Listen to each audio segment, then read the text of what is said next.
Come here. Come here, little friend. Where are you? Come here. Come here. Gosh, what are you doing? Where are you? Come here. Do you not want to do you not want to be shown? Where you go? What? Come here. Come here. No. Yeah. Yeah, you changed your mind? Yeah. Okay. Okay.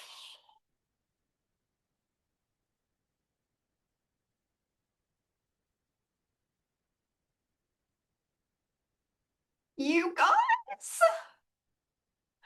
This is the most unprofessional way to open a book tour. Did you see me crawling around on the floor? I'm so sorry. Oh my gosh. This is Percy. Percy, say hi. Can you say hi? That's right. That is perfect. Oh my gosh. You're my sweet little angel. Everybody says hi, buddy. Okay, you want to go down now? Okay, he's going to go down now. So, welcome to the final leg of the How to Be Okay When Nothing Is Okay book tour. Oh my gosh. You guys, this has been such a long, weird road. I am so glad that y'all are here. So a couple of things. So I'm going to do some, can you hear him meowing? Sorry, you can come up here if you want. I'm going to do some reading. And then afterward, we'll open it up to questions. So if you have any questions, if you look on the bottom, there's a little thing that says Q&A. And in the Q&A, you can leave your questions. Oh, are you kidding me? You just took a picture. You just sat on my keyboard and took, he wanted to commemorate it. I know, it's okay. You can be part of it. Okay, you want to get down? Okay, all right. Um, wait, where was I? I don't know if I've taken my ADD meds since this morning. Okay, there you go. You go down. So this is going to be maybe a little bit out of it. The chat is open if y'all want to talk to each other. I'm actually going to open it too. Uh, let's see there. There's 450 of you. I'm so happy. Okay, so I am drinking Diet Coke with a little bit of Malibu rum and and a whole lot of ice because, according to my doctor, I am in perimenopause and just constantly sweating to death. I also have my little cold packs, which, oh my God, these are the best things ever. I travel with these and you just like pop them and then they turn cold and you're supposed to use them like if your kid sprains an ankle. But I just travel with them everywhere.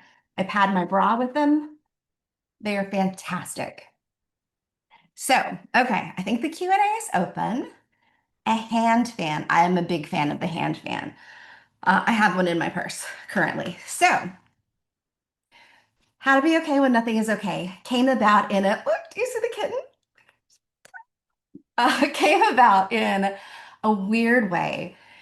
When Haley went off to college a couple of years ago, I fell into a pretty deep depression.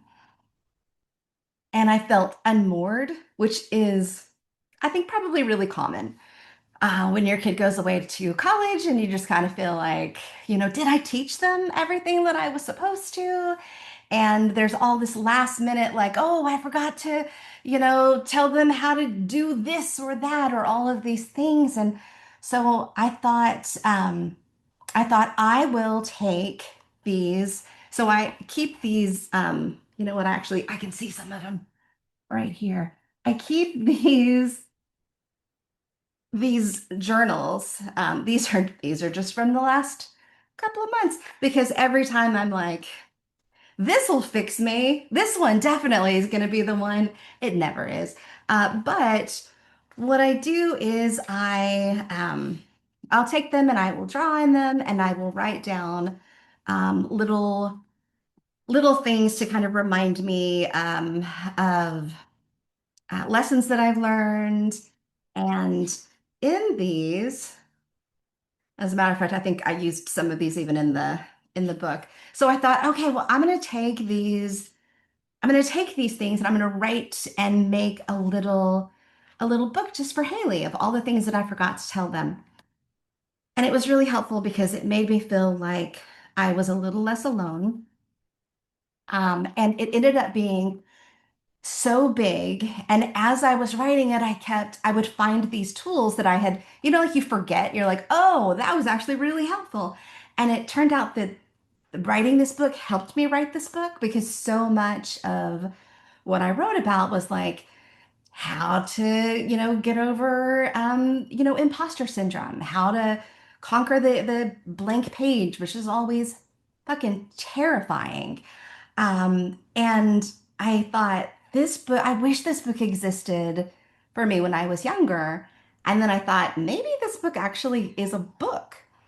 So turns out other people did want to read it. And when the actual copy came to my house and I opened the box and I was so excited and I pulled one out and I gave it to Haley and I said, I actually wrote this for you.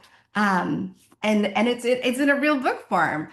And they were like, I am so proud of you, Mom. I'm so proud of you, but I'm not going to read this. I'm so busy. And and fair enough. And have they read it? No. No, they have not. Are they even watching this? No. They're in their room studying advanced organic chemistry. They would probably rather be reading this. Maybe. I don't know. But uh, that cat is knocking over every book that I have. So I'm going to read you some pieces. And I thought I would because the piece that I normally read when I was on tour was the one about um, finding your path in life and that it's okay to, quit jobs and get fired from jobs and to do the wrong thing and to do things that you're not prepared for. And how I tried to buy a decapitated human skull and was thwarted in many ways. And that's always a really fun one to read. But I thought because this might be the last time that I do a reading, because I don't know if any other bookstores are going to be like, come out, we'll pay you to come. But so I thought maybe I would read something different, and I hope that's okay because this is not super practiced and it might not be perfect. And also, it's going to be weird that I can't hear laughter. And so it might be awful, but I'm just, what, I'm going to drink until I can hear the imaginary laughter.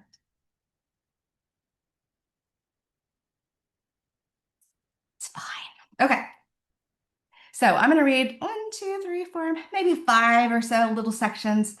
And if you have read the book before, you already know most of these are very small. And that is intentional because I think, so much of what I wrote was about anxiety and depression and ADHD. And a lot of times it can be really overwhelming to read a book when you're dealing with those things.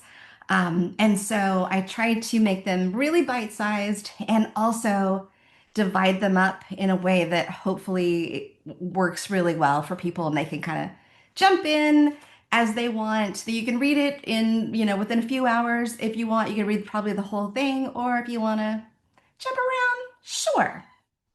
So let's read Murder Potatoes. I sometimes struggle with the notion that everyone else has their shit together in ways that I never will, and that I am too weird looking, old, curvy, unsophisticated, etc. to leave the house. I have never owned brand name shoes. Most of my clothes come from the internet, including this, and are chosen both for their ability to camouflage cat hair and their number of pockets. I don't know how makeup works, and the one time I tried to learn, I got intimidated by a mean 12-year-old at Sephora and ran away. Sometimes the insecurities that I have about what I look like on the outside can be enough to keep me from doing the things that I want to do or make me self conscious that I could never fit in. It is then I remind myself of the hippo. Hippos look like enormous, doofy water babies who like long soaks, but really they're murder potatoes who kill over 500 people a year. They are literally deadlier than lions. This is true, by the way. I've had people tell me, like, I had to look that up because I thought that's not true. It is true. It is true. And hippos are vegetarians, so they're not even doing it to eat you. They just want to kill you for fun, I assume. My point is that yes, hippos look like clumsy, sweet dummies who are too sluggish to get out of the pool, but inside they are filled with rage and badassery and terrific strength that almost everyone underestimates. Most people aspire to be a lion, sleek and beautiful and noble, but consider these jiggly powerhouses. Sure, they look like the lazy goose of the river and they can't swim because they're too heavy, but they can literally run faster than humans. They are so much more than how they appear at first glance. We just don't necessarily see it because hippos are baddies who have nothing to prove. And let me remind us both, neither do we. In a world full of wannabe lions, don't be afraid to love your inner hippo. Next, you're not failing if it's just not for you. What works for you is as unique and special as you are, but somehow it can feel like failing if the things that seem to work for everyone fall flat for you. For example, you should just try yoga is something that I hear all the time, and it must be very helpful because so many friends swear by it. But I hate yoga with the heat of 1,000 suns, which ironically was exactly how hot the yoga studio was the last time that I tried it. Haley had encouraged me to join them for something called hot yoga, which is like regular yoga if it literally took place in hell. About halfway through, I saw God, probably a heat induced hallucination. I was shaking so much that it looked like I was being personally targeted by an extremely localized earthquake, and was sweating so profusely it looked like I had peed on my yoga mat, which I might have. What is it? Do you want to come up? Yes, you do? Okay, well, I'm going to reach down for you and you're going to run. And he ran. Of course he did. Instead of the calmness I was promised, I violently hated everyone in the room, including the instructor, who whispered, "You can use this," as she handed me what seemed to be a very fancy brick for some reason. I considered throwing it through the window to let in a breeze, but my muscles had stopped working, so instead I gave up and sprawled out on my mat like a giant starfish, with the brick perched on my stomach until it was over. I have since named this position the completely unnecessary paperweight. Afterward, Haley told me that I was supposed to use the brick to make the poses easier, and I told them that the only way that I would use that brick would be to knock myself unconscious with it if I ever had to do yoga again. Then I threw up in the trash can. We mutually agreed that hot yoga was probably not for me. I do, however, love the very end part of yoga where you just relax and meditate. And so often I go on YouTube and I skip to the end of random yoga classes. It feels like cheating, but I have found that whatever brings you joy is worth cultivating and savoring. Do not begrudge yourself happiness.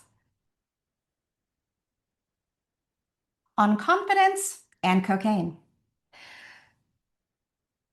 If you're like me, you get all hyped up and then your head messes with you, and you need another reminder that you do, in fact, have this. So please take a look at this actual letter that Sigmund Freud sent to his fiancée in 1884. Quote, "So I gave my lecture yesterday. Despite the lack of preparation, I spoke quite well and without hesitation." Are you kidding me? He is hanging from my dress and just swinging. What? Do you need to come up? Wait, hang on a second. Okay, all right. Sorry. He needed snuggles. Okay. Where am I?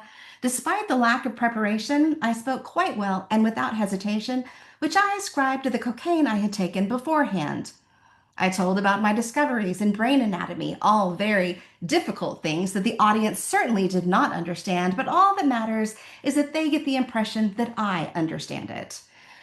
What in the entire fuck, y'all? This is in no way, by the way, an endorsement of cocaine. It is just to point out, he really wants to knock this over. It is just to point out That someone considered a genius was entirely unprepared to talk about the concepts he had invented, and instead of doing the work to prepare, he just decided to do cocaine about it. And then he followed it up with the thought that it went well because even though no one understood what he was coke ranting about, including himself, it was still a success because his primary goal was not to teach the subject, but to trick people into thinking that he understood what he couldn't explain. Lesson being, we all need to give ourselves more credit because so many of the people that we idolize or compare ourselves to are possibly just raving lunatics with too much confidence or cocaine who are only pretend. Why did you jump off? I just put you up there. I'm so sorry, y'all, who are just pretending to be brilliant so that people don't question their ridiculousness. Believe in yourself, friend. You are probably way ahead of Freud. He heard cocaine and got excited. I think that actually is exactly what happened. Sweetheart, nope, he's just missing. He's just missing. He was literally hanging on taxidermy a minute ago, hanging on it. It's fine. It's fine. Okay. But did you fart at a queen? Sometimes I'm afraid to leave the house because my social anxiety convinces me that I will embarrass myself in some way. It will. I have a real talent for that sort of thing, and I am often awake at 3 a.m. reliving mortifying moments like the one that happened last week when my sister texted me that our childhood toys were now showing up in antique stores, and I responded with, "Well, that's depressing." And then a minute later, I followed it up with insert sad trombone here, but I guess I spelled trombone really wrong because it somehow autocorrected to tampon. And I only realized it when I got a response saying, "Pardon?" Because turns out I had accidentally texted my exterminator, insert sad tampon here. I didn't even have to leave the house to mortify myself, and now I have to find a new exterminator. I was explaining all of this to a friend, and she asked me to remember the last time I saw someone mortify themselves, and I couldn't think of anything offhand, which actually made me feel worse. Because thanks for reminding me that I'm not the only person that fucks up constantly, but turns out she was trying to show me that everyone is constantly embarrassing themselves, but we hardly ever notice it or even remember it because we're never as critical about others as we are about ourselves. In other words, worrying about how you just fucked up in front of someone else is pointless because everyone else is too busy worrying about how they just fucked up something else entirely to pay attention to whatever it is that you just fucked up. And there's something really freeing about that. Here's a real world example that I love. A famous book from the 1600s recounted how the 17th Earl of Oxford was bowing to Queen Elizabeth when he let out an enormous fart, which he was so mortified about that he left the country for 7 years. And when he returned, the Queen welcomed him back, saying, "My lord, I had forgot the fart." Y'all, this man went into hiding for most of a decade over something that everyone else had forgotten about. Except now that I am thinking about it, this queen had clearly not forgotten about it since she called it the fart. Also, it is a fart that we are still talking about 400 years later, so maybe it's not a great example, but I still love it because I have embarrassed myself a lot in this life. But have I ever farted at the queen so loudly that I had to go into exile? No, I have not. I win. And so do you. Unless you farted at a queen, in which case, come and sit with me because that sounds like an amazing story. And clearly, we need to be friends. Why? He is sitting on the floor going, "Please, why are you ignoring me?" I'm going to reach out for you and you're going to run. Oh, you're not going to run? You're going to be okay? Okay. You want to be here for the last one? Yeah? In defense of happiness, do you want to read this? He might want to read it. He might be part of it. In defense of happiness. I know. It can sometimes feel impossible to enjoy the big and little things that bring you joy because it is so easy to get distracted by all of the terrible things that are competing for our attention. I often struggle with the helplessness that comes from being empathetic in a world where I am constantly bombarded with a million messages of things going wrong in the world. It can easily get on top of me and leave me paralyzed, filled with dread, or unable to appreciate the things that bring me joy. It can feel selfish to practice self care or find laughter or simply live when the world seems like a dumpster fire. But these feelings are traps designed to distract you, to drain you, to keep you from moving forward. Instead, I do two things when I find myself falling into the dark pit of dread. I set aside one specific time each day to check the news of the world, putting an alarm on my phone for 20 minutes so that I don't end up doom scrolling and panicking for hours. And then I schedule 20 minutes right after that to come up with an easy action that could make a difference that day. Maybe it's writing a letter to a politician, or donating to a mutual aid fund, or reaching out to an organization to ask how I could best help, or reading a book that may make me a better advocate for others. Is 40 minutes long enough? Is it time to change the world? No, but it adds up. And it shakes me loose from the fear and the feelings of helplessness. And then I do the next step, which is to live. The assholes of the world do not want you to live. They don't want you to find happiness and fulfillment. They want you paralyzed and in tears and feeling defeated. They know that hate is louder than love, and they are counting on it slowing you down or stopping you altogether. Self care is a form of healing. Laughter and joy give us fuel and energy that we need to keep fighting and to love life enough to want to fight for it. Never begrudge yourself delight in a world that wants you to give up. Demanding space for happiness is not just essential, it is an act of rebellion, and it is revolutionary.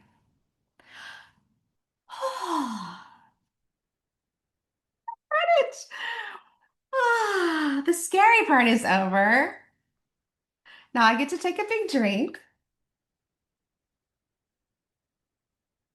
Do you want to say hi? Do you want to say hi and help me answer questions? Yeah. Yeah, okay, okay, hang on a second. Okay, let's open up Q and oh, there's questions. Yay. Okay. All right. Let's see. My daughter deals with depression, still trying to find a remedy. We relate so much. Um, Yay. I mean, yay that you liked the book. Sorry that you deal with the same stuff that I deal with. Yeah, currently trying the nasal spray, esketamine. You know, you want to go back down? Yeah, he wants to go back down. There's so many different things that are helpful, and going through and trying to find them is so hard. And so, giant kudos to her for continuing to fight for happiness because it's hard. Um, I felt when I wrote this book, I felt like this is the worst self-help book ever because there's not a cure for. I'm not like, and then I solved depression, and then I never had anxiety again, or all of those things. But the thing is that these are all just these little tools that helped me, and finding different things. Like for me, ketamine therapy has been really helpful. It's not a cure, but it helps in a pretty fast way. If I'm in a really deep depression, it'll kind of pull me up. And I actually wrote about that on my blog if you want to check it out. It works for like 2 out of 3 people, and it can be really scary. I don't super appreciate it. Um, some people I think enjoy it. I definitely don't. Uh, Transcranial magnetic stimulation is another thing that it actually very similar results compared to ketamine. It's just that the ketamine works faster. So that's what I tend to go for when I'm in my deepest points. And then, just regular uh, medication and therapy and unfortunately all the things that my psychiatrist always says, like, are you walking? I'm like, Jesus, no. And she's right. I do need to be walking more. but it is a daily struggle, and knowing that you're not alone makes a really big difference. Let's see. How to Be Okay not released in the UK? Oh, has it been released in the UK already? Yes, it ha actually. That's a funny story because this is the UK version. The UK version is called it's called Paper Overboard because it doesn't have a dust jacket. They just put like paper over the hardcover, which I really like. It's this is like the cheaper option. So like dust cover is the most expensive option. This is the second option. Then you go to paperback, and then you go to trade. Well, you used to go to trade paperback until they got rid of all the trade paperbacks, which is insane that that happened, but whatever. Um, it has been sold in a bunch of different languages. I don't think any of them have come out yet except for UK. But this is the first book of all of my. Actually, if you look at, see if I can turn it. All of these up here, these are all copies of my books in different languages. I think they're in like 40 different languages. But this is the first one that is going to be in Spanish, which I'm really excited about. For some reason, it never got, but it's in like Romanian, it's in Czechoslovakian, it's in like I'm going to put in a new one. We pop it, shake it. Let's cool down the other boob. People who are coming in later, like, what's happening? Sorry, I'm hot. My anxiety makes me hot. Um, let's see. Dun, dun, dun, dun. Dun, dun. You should release more of your artwork. I would really love to. I think it's possible that there could be another coloring book. When You Are Here was released, was sort of the golden age of coloring books, and so it like did really it did well considering it as a coloring book, and so there's not as much of a demand for that now, but I don't know, maybe I'll find a way to. Crawling up my leg, are you kidding me? Oh, those are sharp little claws. Okay, this is fine. Let's see. How did you talk yourself into writing your first book? My first book, so I was working in human resources at a hospital teaching people how to be appropriate, which sounds like it sounds like a joke when you know me, but I was like really good at it when I wanted to be, which was not very often, especially because my depression was getting worse, and it was getting closer to the point where I was gonna have to like go on leave because I couldn't um, function normally when my depression would get really bad, and so I thought maybe this is an opportunity. Maybe I can write this book that I've been working on for years and years and years.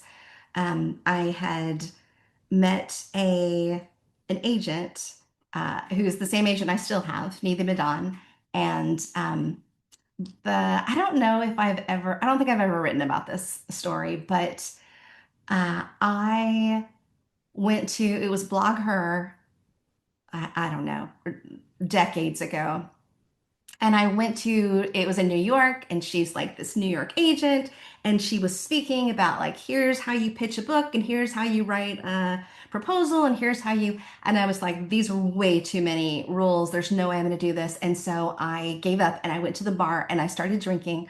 And then right after that, I embarrassed myself in front of a crowd of probably 1,000 people, and she saw it and was like, "What was that all about?" And the people at her table were like, "Oh, that's Jenny Lawson. She's really funny." And so she pulled up my blog and reached out and said, "I think you might have a book in you." Um, she was the first agent who ever reached out to me. But what I think is interesting, and this says a lot for the importance of education. Um, I had been contacted before by an editor who reached out and was like, do you have a book? And I bet you could write a really good book. And I said no, that I wasn't interested because I thought that editors were just the people that you pay to fix your typos. And I was like, I'm not even going to fix a semicolon. If I'm going to write a book, I'll just leave it the way it is. I did not realize that editors were the people who buy your book. No clue. So I just said no. I just, because I'm an idiot. And so back to working in HR, and I was going to get fired. And I thought, I'm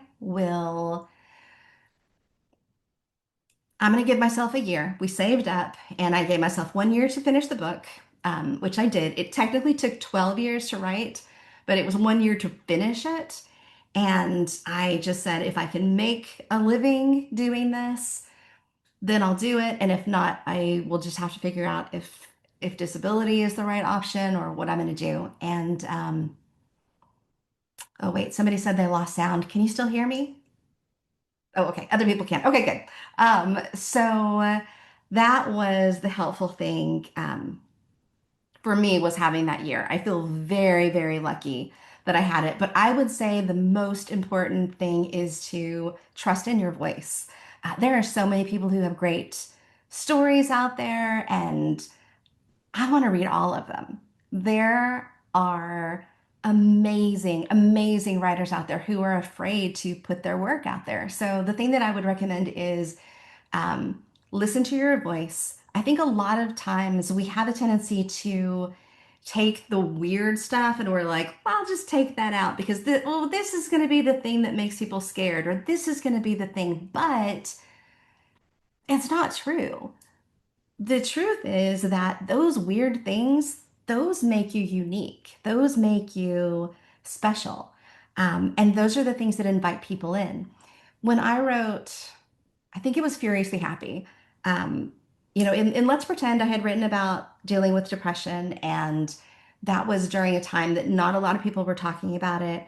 But when Furiously Happy, when I wrote it, I wanted to go a little bit deeper. And so I wanted to write about dealing with trichotillomania and dermatillomania, which is trichotillomania is when you pull your hair out compulsively, and trichotillomania is when you scratch your skin. I mean, dermatillomania is when you scratch your skin and pick at your skin compulsively. And I had both of them.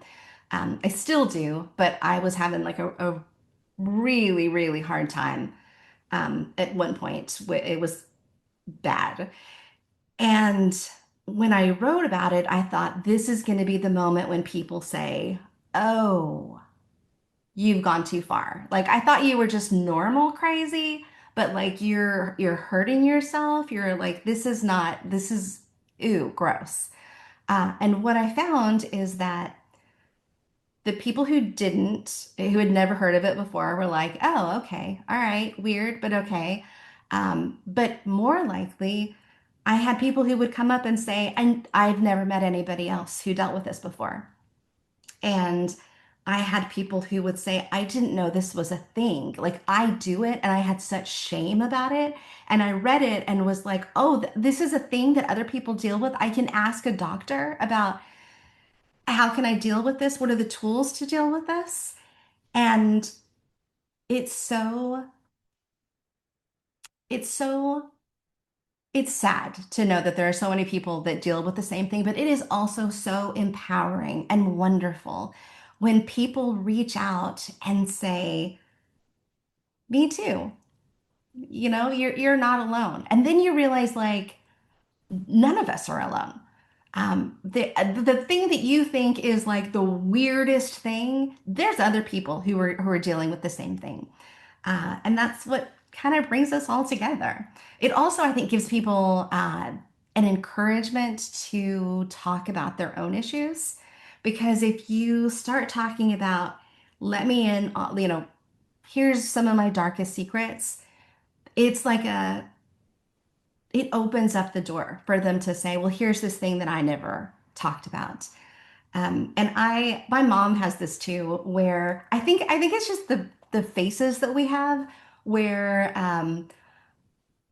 if I'm in line in a grocery store, somebody's going to turn around and be like, "Let me tell you about my first abortion," and I'll be like, "Okay, I'll tell you about mine, whatever."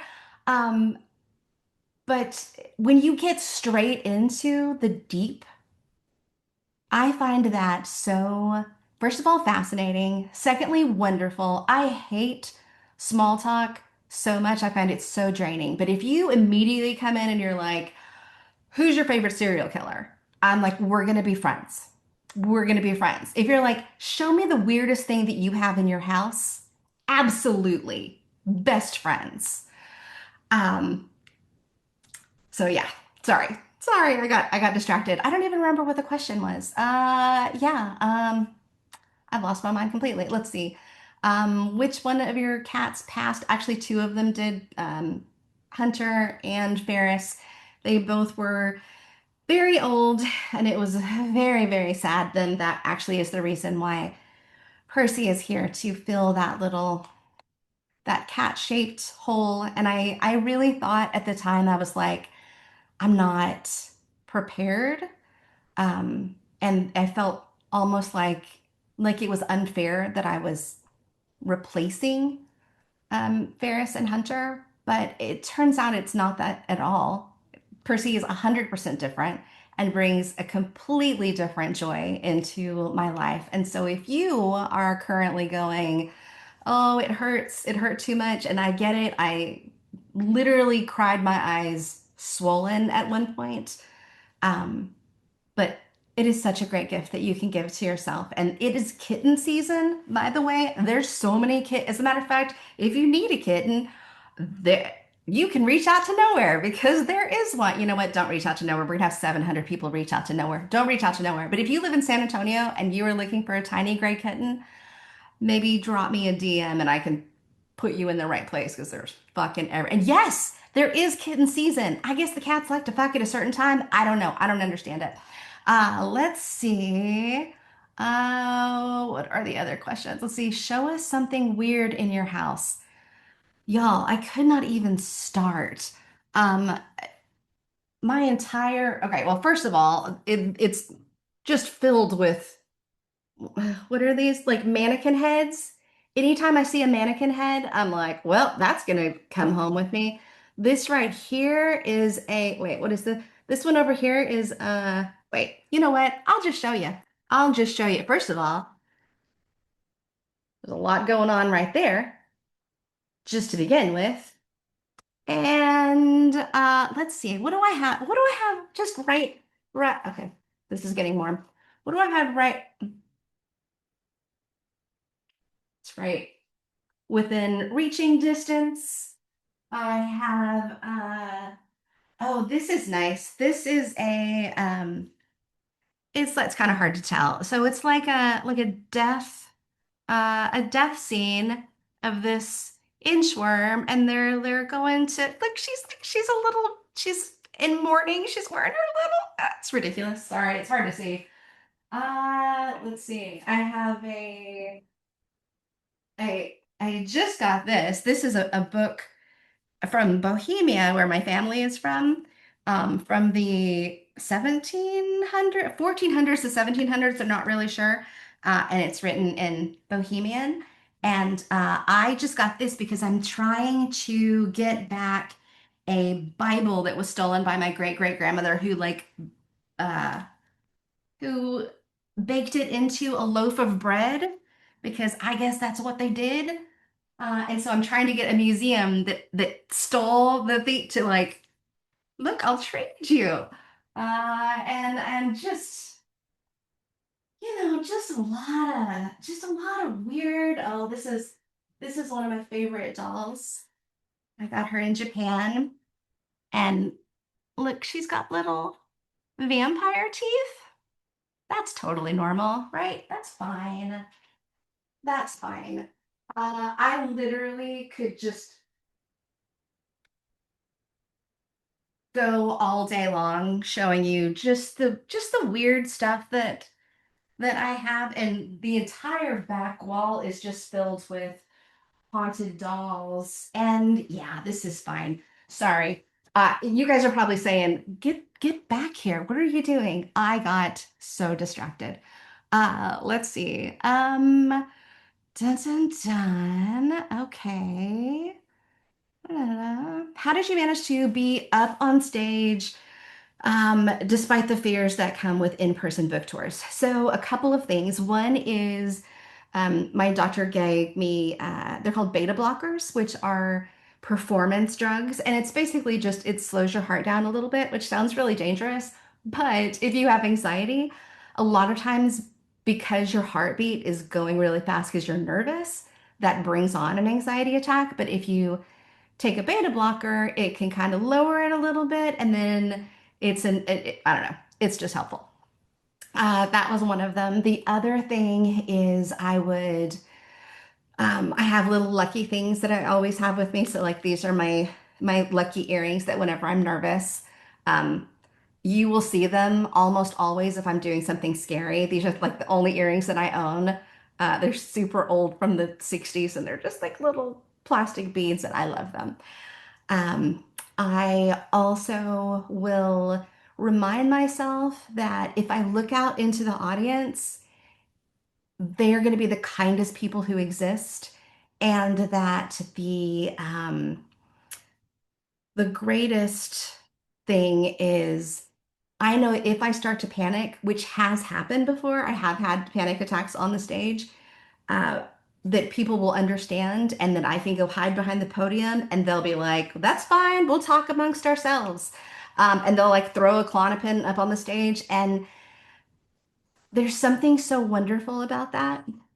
Another thing that I do is I remind myself that there are going to be a lot of people who um, got a ticket and got all the way there and got almost up to the door and then couldn't do it.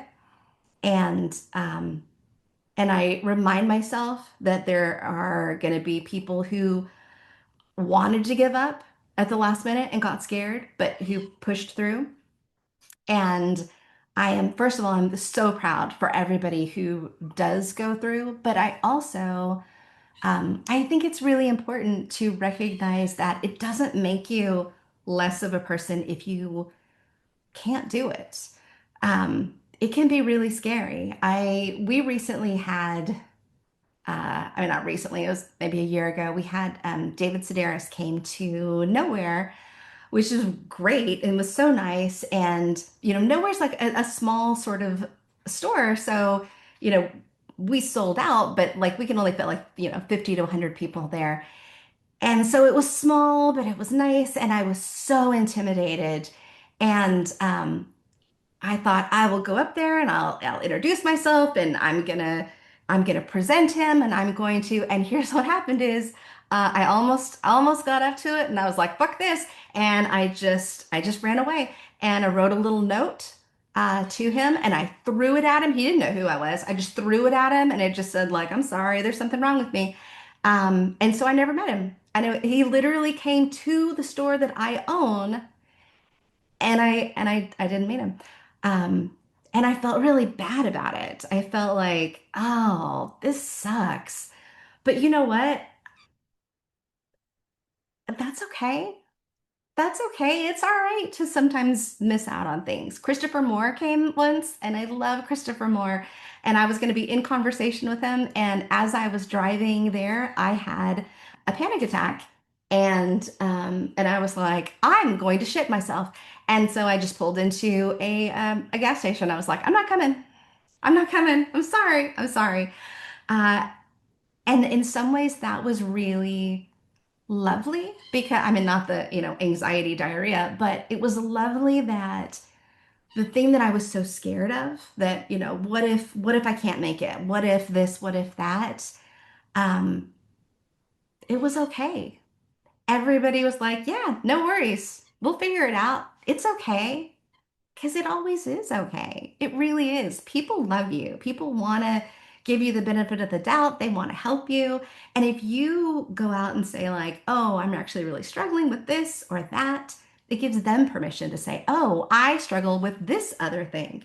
One of the things that I wrote about in the book is that I a lot of times will ask for weird accommodations that I feel are weird, or where somebody will like very common. People will be like, "Oh, let's take a meeting." That's a very big like New York, California thing. Let's take a meeting.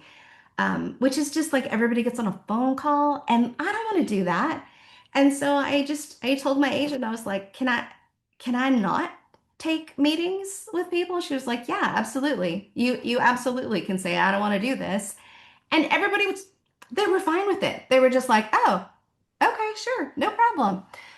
Or sometimes I'll ask for, if it's an in-person thing and I don't have the spoons for it, I'll say, can we do it by Zoom?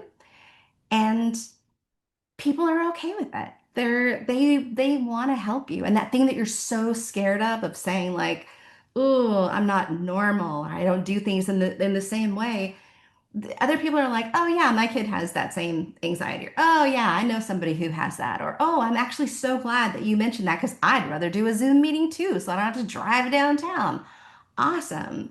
And then everybody feels comfortable asking for help or saying, I'm kind of struggling with this. And it's just, I don't know. It's just kind of amazing. I'm sorry, I got off on a weird tangent. I totally forgot where I was going with this.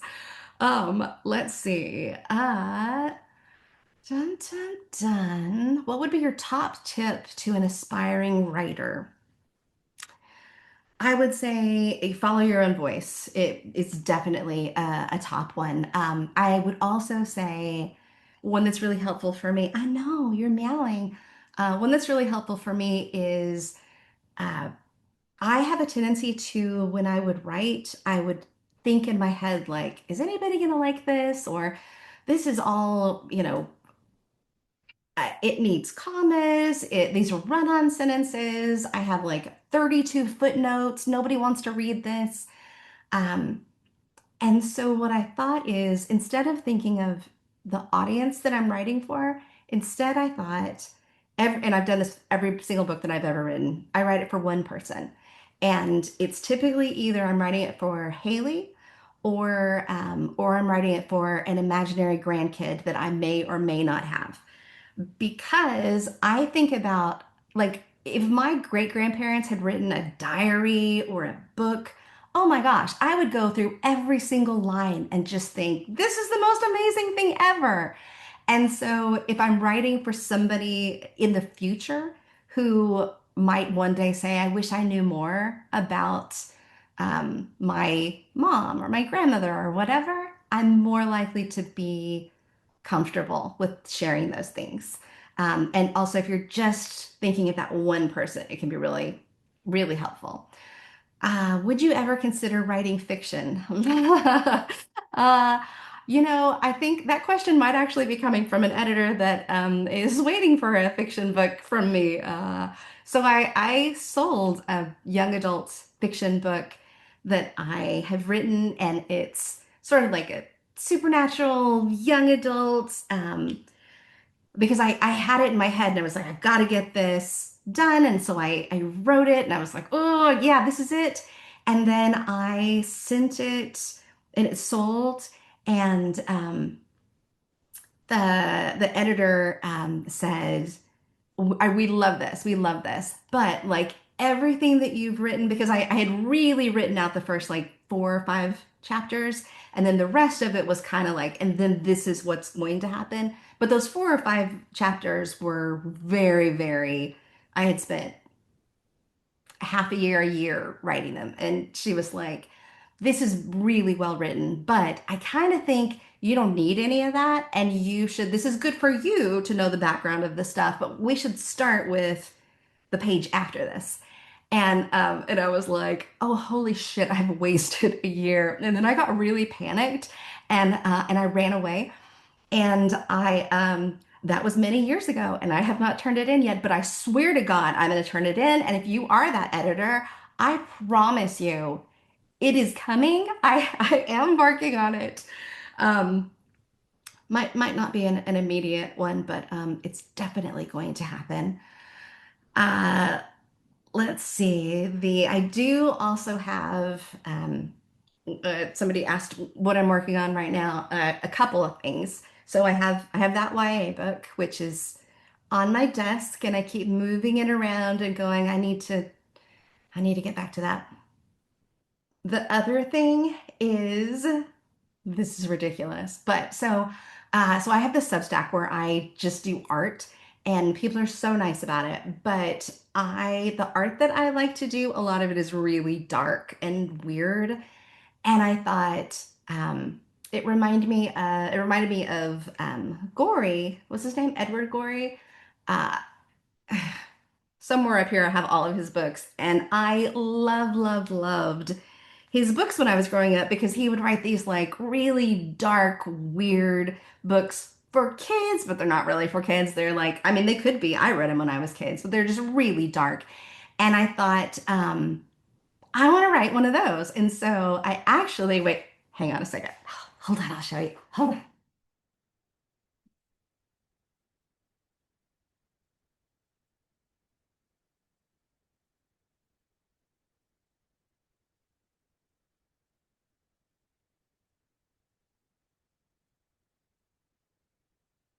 Okay, so like,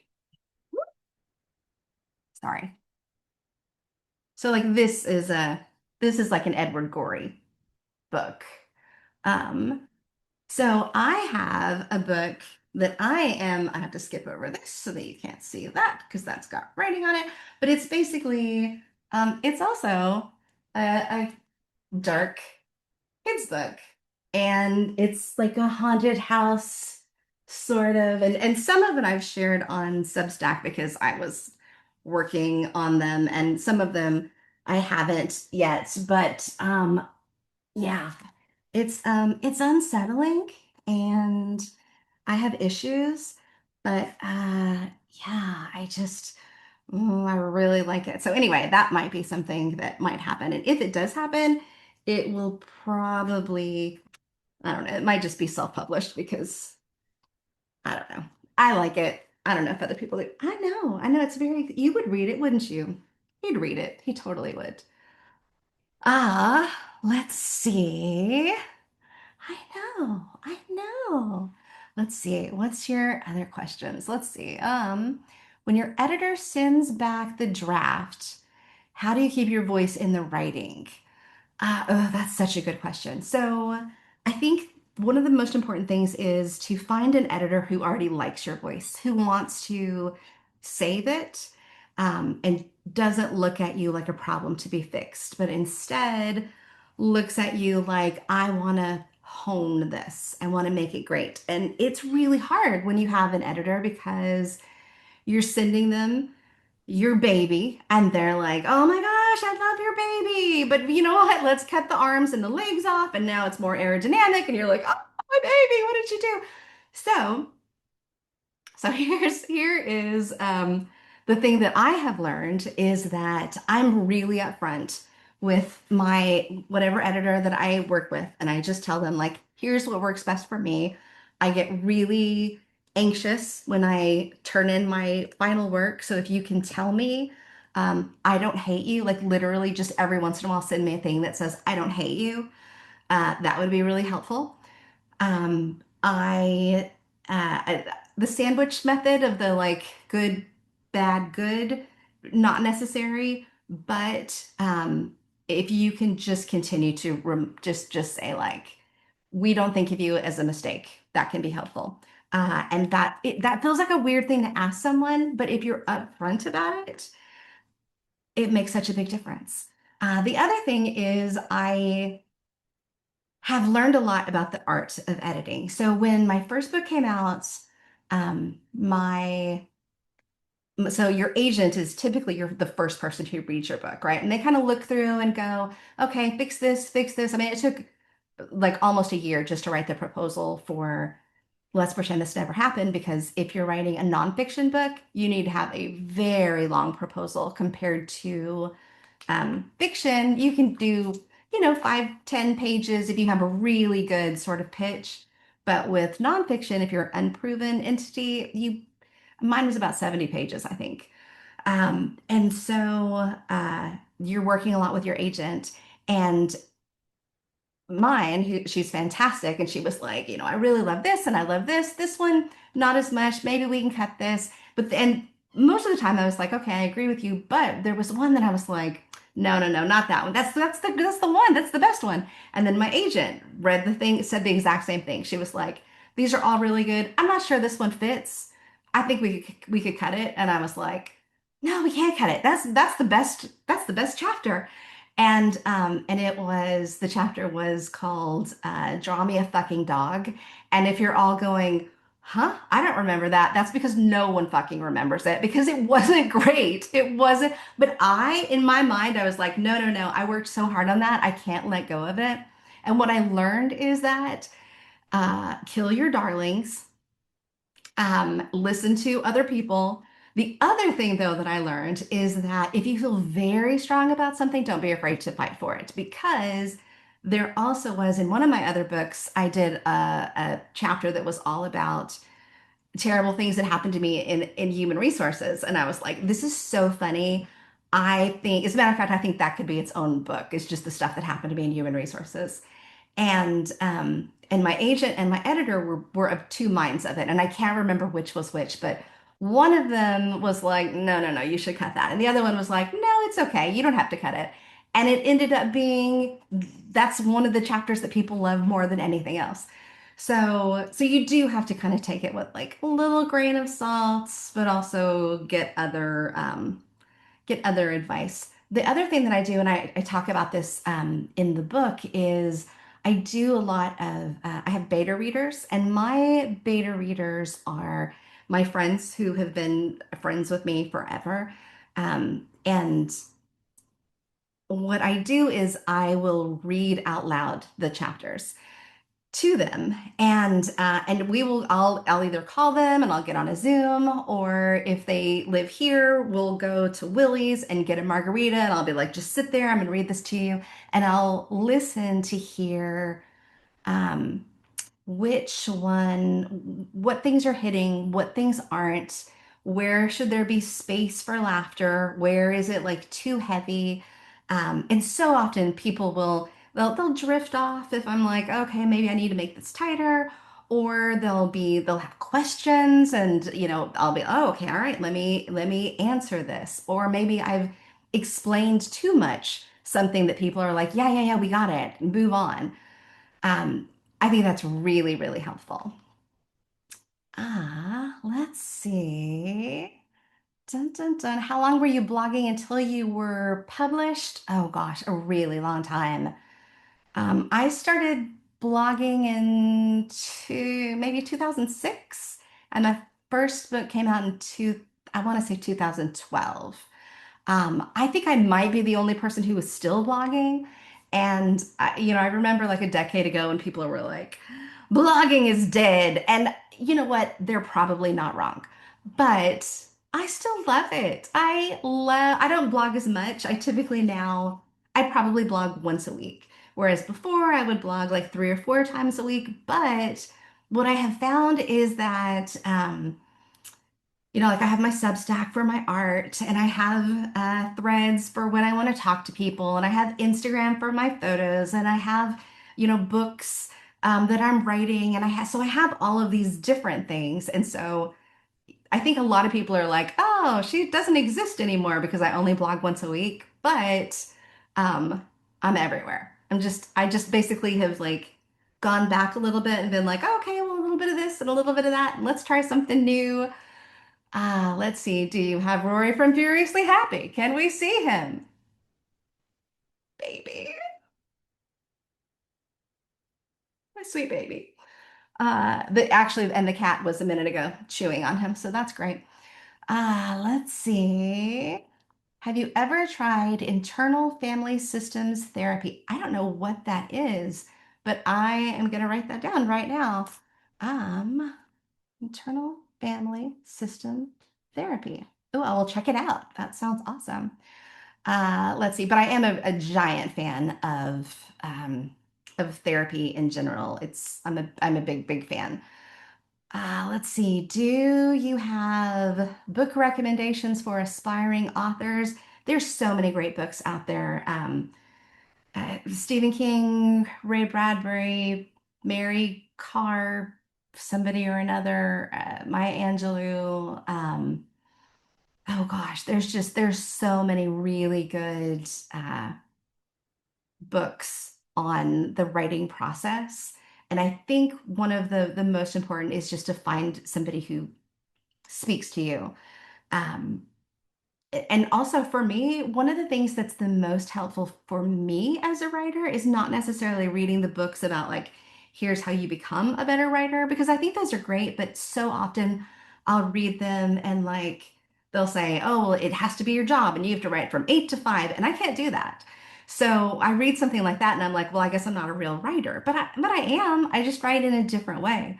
So, one of the things that actually is more helpful rather than the books that teach about writing is just reading great books. Because so often I will read something, and as I'm reading it, if I'm like, this is amazing, I want to learn from this, I will. So, I dog ear the top pages if it's something, if it's like, I need to it's just like a bookmark. And I dog ear the bottom if it's me going, oh, what a beautiful line. Oh, I need to come back to this. Oh, this analogy is so good. Oh, this is so different the way that this person did this. So I learn a lot from that. I also learn a lot from people doing things unusually. So, for example, Samantha Irby is one of my favorite writers, and I would read her books, and as I would read them, I would think to myself, because she writes in such a way that is very like, I'm your best weird friend. And so I would feel like I needed to say, um, oh my God, that reminds me of this time that. And so I am, so many of my book chapters are just in conversation with Samantha Irby or Ali Brosh. I did a reading one time with Ali Brosh when her second book came out, and Ali Brosh, incredible, amazing, love, love, love her. Oh, also V.E. Schwab has a great podcast called No Right Way. I was actually on it once. It's so good, so good. What was I talking about? Oh yes, so Ali Brosh, when her book came out, she was like, "I want to do a reading," but she is lots and lots of anxiety in the same way that I do, but I think much heightened. And so she was like, "What if we did we're just in our blanket forts." And so, like, we made our blanket forts and uh, we're talking, and she said that she was like, um, this is going to sound weird, but in my head, we have these long conversations and we've done things in my head and we've gone on a road trip and it didn't sound weird at all because I do the exact same thing. I'm the worst at, if somebody calls me on the phone, I'm not going to pick it up. Even if I absolutely love you, unless you're my child, because I'm going to panic and think there's something wrong, I'm probably not going to pick it up. But in my head, I have the longest conversations with people. I am the best of friends with people who probably think this person has forgotten me entirely because they're not responding to my texts. But in my head, we've had very long conversations. Um, and so, wait, what was I talking about? Yeah, I don't really remember. Sorry, I'm a little bit I'm distracted, and I also just realized that I opened that door to get these pages and the cat ran out. This is fine. It's fine. It's okay. Let's see. What are these other questions? Will you be doing any more touring? So I am, I don't know if I'm supposed to say this out loud. I am doing like an in conversation with Matt Haig, who did the Midnight Library, and I'm doing something with him like to promote his book in maybe a week or 2 weeks. I don't know. I need to look. I haven't supposed to be doing that in Dallas. And what else am I doing? I did just get invited to do like a very big deal thing that I'm sure I will get uninvited to. And I don't know that I don't think I can say it out loud, but I'm very excited about it. I'm sure I'm going to get pulled from it for doing something awful. But I'll tell you all about that later once it's been approved. But other than that, no, not really. When books come out now, there's not as much of a budget for touring as there used to be. And so I think I mean, I went to like several states. it wasn't as big of a tour as I like would want to do. And so I'm still open to it. I do sometimes have libraries will bring me in or organizations will bring me in, which is fantastic. But usually bookstores don't have a lot of money in their budget. And so, yeah. But what I do try to do is when I am traveling, just going like, oh, hey, maybe we could do a signing. As a matter of fact, Victor is in Houston right now, and I was going to reach out and see if there was any place around that I could do a signing. But then we got the kitten, and I can't leave him alone because he's too new. But yeah, Blue Will of X, exactly. I was going to reach out and be like, hey, remember when we did that? So so yeah, I'm not against it, but it is possible that this might be the last one, unless there is a bookstore or a place that reaches out and says, hey, we can pay for your travel. Let's see. Dun dun dun. What do you use to get out of bed with when it's impossible and your floof says stay? I usually just stay. There are a lot of different things I do to get out of bed, and it's very often a different one every day. But the one that is the really helpful to me recently is I will listen to a podcast that I only allow myself to listen to when I'm getting up. So I can, oh, and it's always got to be something really good. So it's got to be like Heart Starts Pounding or Shagged, Married, Annoyed or Modern Gossip or something like that. And if I know, okay, well, I can have this friend walking me to the bathroom, then because I'm listening to it, I'm like, okay, well, let's also brush my teeth because I want to hear the rest of this. And let's also, maybe I'll take a rinse off. And so that can be really helpful. Do you set aside specific time to write? It kind of depends, but generally, like right now, because I have a lot of projects that I'm doing, but not one in particular that's yelling at me, and I'm kind of in recovery from traveling so much.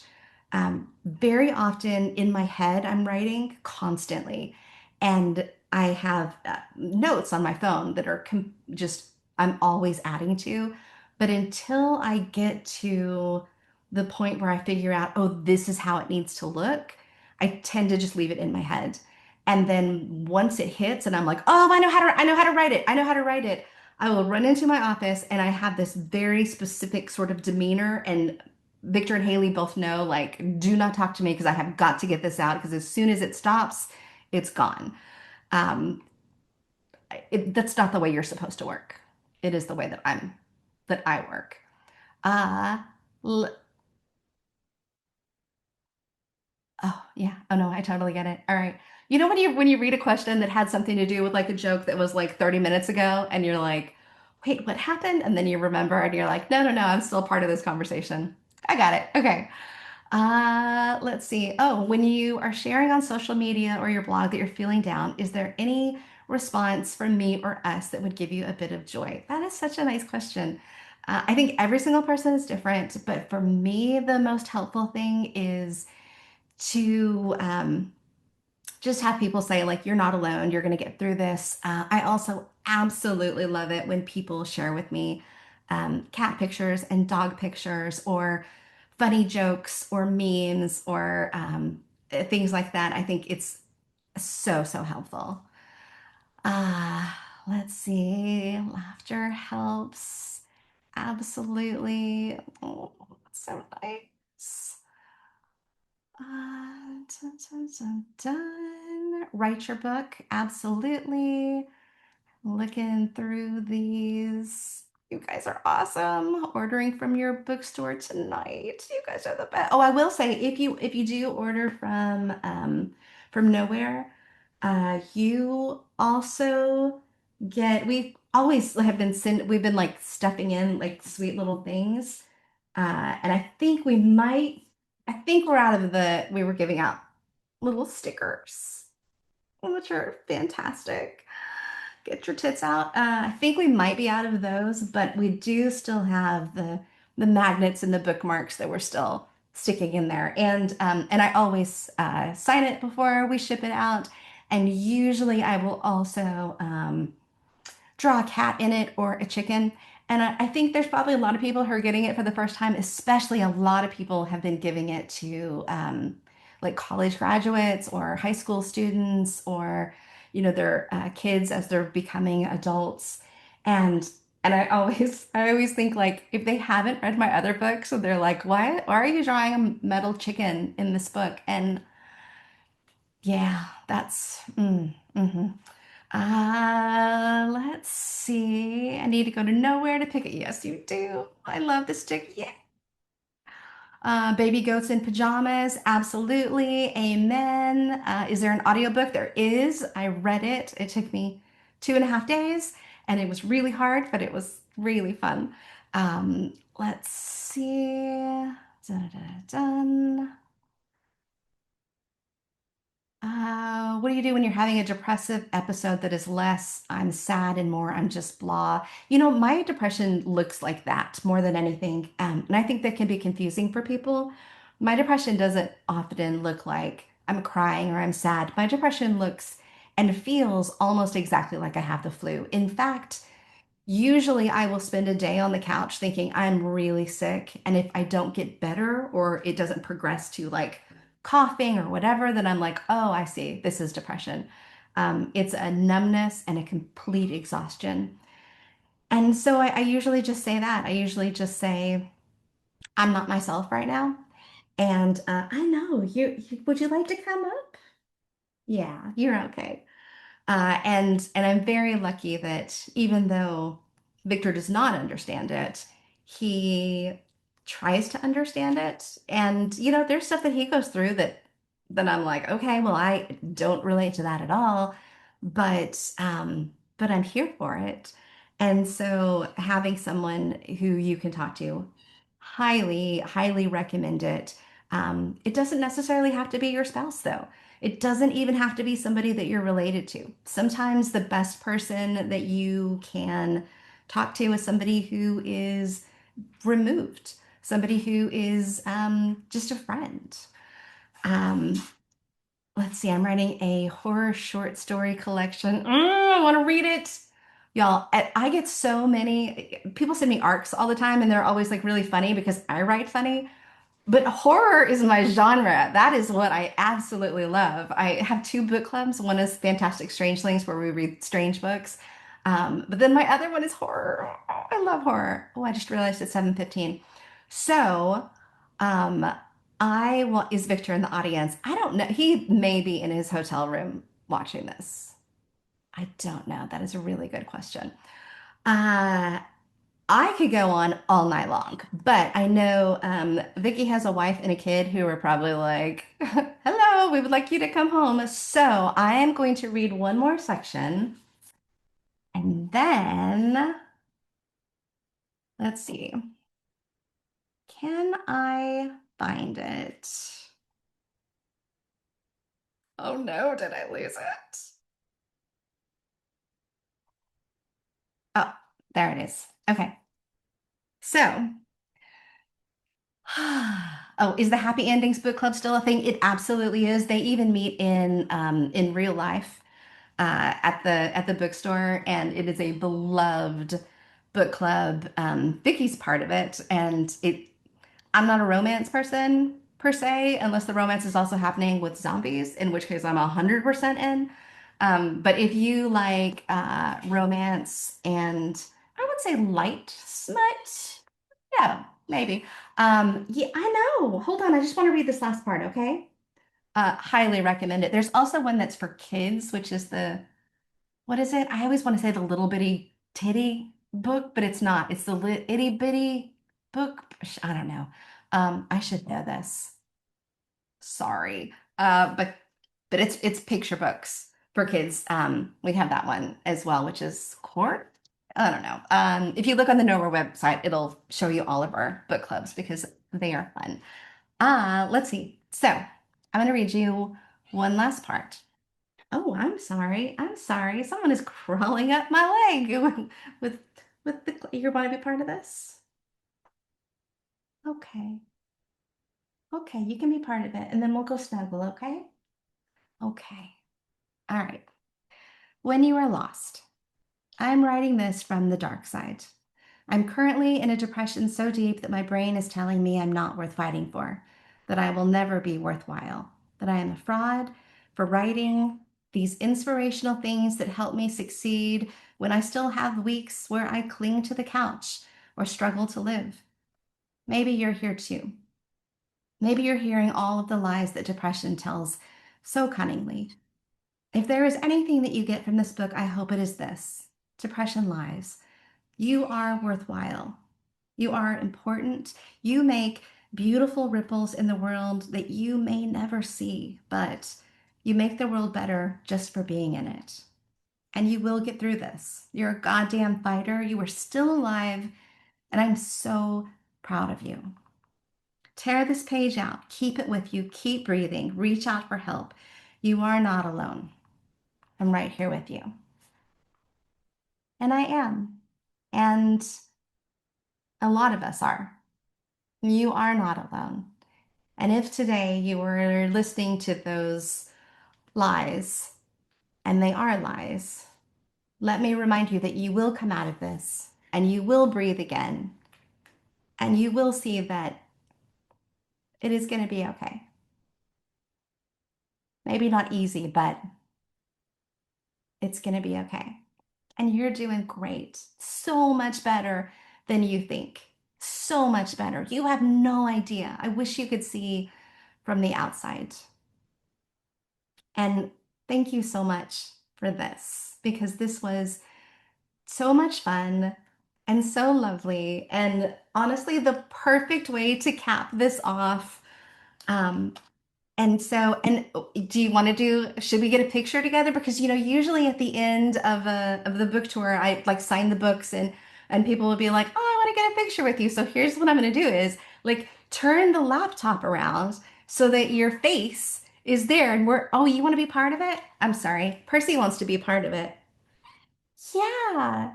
So we can all be together. And then you can post it and be like, I went to Jenny Lawson's last book tour stop. And I went right to your bed or your living room or wherever it is you are. Yeah. Okay, ready? Now we're gonna wave. Hello. You guys, this was amazing. Thank you so much. This was so much fun. You guys are fantastic. Thank you to the chat. Thank you if you didn't chat. Thank you for even if you just popped in and kept it on mute the whole time and thought, what is this crazy person doing? I really appreciate it so much. And Vicky, thank you so much for running this and go home to your family and to your new little kitten and give them all big snuggles. You guys are amazing. Okay, I'm gonna cry now.